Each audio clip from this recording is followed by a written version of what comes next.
স্বাগত bdviews24.com এ। সাথে আছি আমি মুস্তাফা কামাল।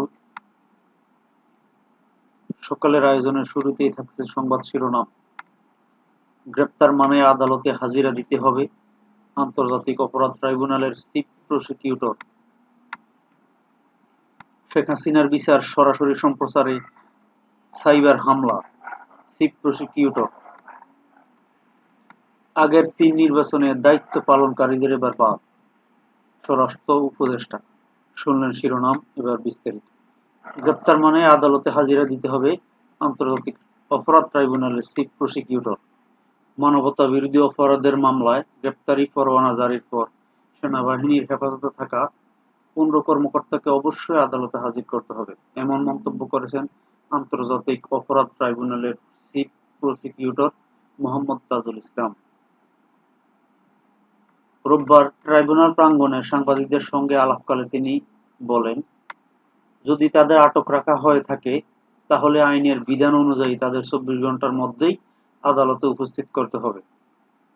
তিনি জানান, সেনা সদর এক সংবাদ সম্মেলনে 15 কর্মকর্তাকে হেফাজতে নেওয়ার কথা জানিয়েছে, কিন্তু বিষয়টি এখনো আনুষ্ঠানিকভাবে ট্রাইব্যুনালকে অবহিত করা হয়নি। তাজুল ইসলাম বলেন, আমাদের কাছে কোনো ডকুমেন্টারি তথ্য আসেনি, শুধু সংবাদ মাধ্যমের খবরে আমরা তা জানতে পেরেছি, যা আনুষ্ঠানিকভাবে গণ্য করা যায় না। আইনের ব্যাখ্যা তুলে ধরে চিফ প্রসিকিউটর আরো বলেন, সংবিধান ও ফৌজদারি কার্যবিধি অনুযায়ী যেখানেই কাউকেই গ্রেপ্তার করা হোক না কেন 24 ঘন্টার মধ্যে আদালতের সামনে হাজির করতেই হবে।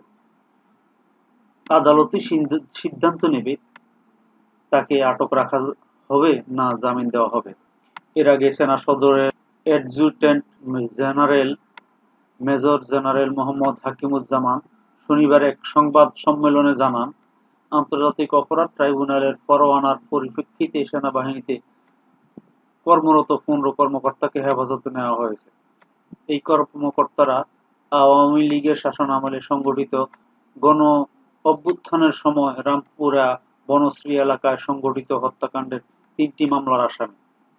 গত 8 অক্টোবর ট্রাইব্যুনাল তাদের বিরুদ্ধে গ্রেপ্তারি পরোয়ানা জারি করে। সেনা সদরের বক্তব্যের বিষয়ে চিফ প্রসিকিউটর বলেন, আমাদের কাছে এখন পর্যন্ত কেউ কোনো ব্যাখ্যা চাননি, যদি তারা ব্যাখ্যা চান আমরা তা আইন অনুযায়ী প্রদান করব। শেখ হাসিনার বিচার সরাসরি সম্প্রচারে সাইবার হামলা, চিফ প্রসিকিউটর। আন্তর্জাতিক অপরাধ ট্রাইব্যুনালের চিফ প্রসিকিউটর মোহাম্মদ তাজুল ইসলাম জানিয়েছেন, ক্ষমতাচ্যুত প্রধানমন্ত্রী শেখ হাসিনা সহ অন্যান্য আসামির মানবতা বিরোধী অপরাধের বিচার সরাসরি সম্প্রচারের সময় সাইবার হামলার ঘটনা ঘটেছে। রোববার দুপুরে ট্রাইব্যুনাল প্রাঙ্গণে এক সংবাদ সম্মেলনে তিনি বলেন, রাষ্ট্রপক্ষের যুক্তিতর্ক ফেসবুকে সরাসরি সম্প্রচারের সময় আমাদের পেজে হ্যাকাররা আক্রমণ চালায়। পেজটি সাময়িকভাবে ডিসেবল হয়ে যায়, পরে আমরা তা পুনরুদ্ধার করতে সক্ষম হই। চিফ প্রসিকিউটর বলেন, এই হামলা প্রমাণ করে অপরাধীরা আমাদের ভয় পায়। আমাদের যুক্তিতর্কে যে ভয়ঙ্কর সত্য উঠে এসেছে সেগুলো তারা চায় না দুনিয়া এবং সেটা জানুক। তিনি আরো বলেন, আমরা সত্য প্রকাশ করছি, মানবতার বিরুদ্ধে সংগঠিত অপরাধের প্রমাণ তুলে ধরছি, আর তাই তারা এই সম্প্রচার বন্ধ করতে সাইবার হামলার পথ বেছে নিয়েছে। আগের 3 নির্বাচনে দায়িত্ব পালনকারীদের এবার বাদ, স্বরাষ্ট্র উপদেষ্টা। স্বরাষ্ট্র উপদেষ্টা লেফটেন্যান্ট জেনারেল অবসরপ্রাপ্ত মোহাম্মদ জাহাঙ্গীর আলম চৌধুরী জানিয়েছেন, আসন্ন জাতীয় সংসদ নির্বাচনে 2014, 2018 এবং 2024 সালের নির্বাচনে দায়িত্বে থাকা ব্যক্তিদের পুনরায় দায়িত্ব না দেওয়ার সিদ্ধান্ত নেওয়া হয়েছে। রোববার সচিবালয়ে আইনশৃঙ্খলা সংক্রান্ত কোর কমিটির বৈঠক শেষে সাংবাদিকদের তিনি একথা জানান। তিনি বলেন, সীমানা পুনর্নির্ধারণকে কেন্দ্র করে যাতে আইনশৃঙ্খলা পরিস্থিতির অবনতি না ঘটে সেজন্য প্রয়োজনীয় ব্যবস্থা নেওয়া হয়েছে। উপদেষ্টা জানান, আসন্ন জাতীয় নির্বাচন অবাধ, সুষ্ঠু ও নিরাপদ পরিবেশে সম্পন্ন করতে স্বরাষ্ট্র মন্ত্রণালয় একগুচ্ছ পরিকল্পনা নিয়েছে।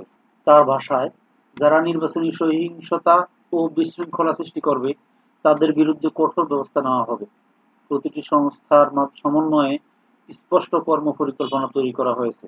তিনি আরো জানান, ঝুঁকিপূর্ণ ভোটকেন্দ্রে সিসিটিভি ও বডি ক্যামেরা স্থাপন করা হবে এবং আইন শৃঙ্খলা বাহিনীর টহল ও গোয়েন্দা নজরদারি বাড়ানো হবে। ব্রিফিংয়ে প্রধান উপদেষ্টার বিশেষ সহকারী খোদা বক্স চৌধুরী, সিনিয়র সচিব নাসিমুল গনি সহ সংশ্লিষ্ট কর্মকর্তারা উপস্থিত ছিলেন। আসন্ন নির্বাচনে আগের ৩ ভোটের দায়িত্বপ্রাপ্তদের বাদ দেওয়ার সিদ্ধান্ত। এতক্ষণ বিডিনিউজের সাথে থাকার জন্য ধন্যবাদ। বিডিনিউজ চ্যানেলটি ভালো লাগলে সাবস্ক্রাইব করে পাশেই থাকুন। আল্লাহ হাফেজ।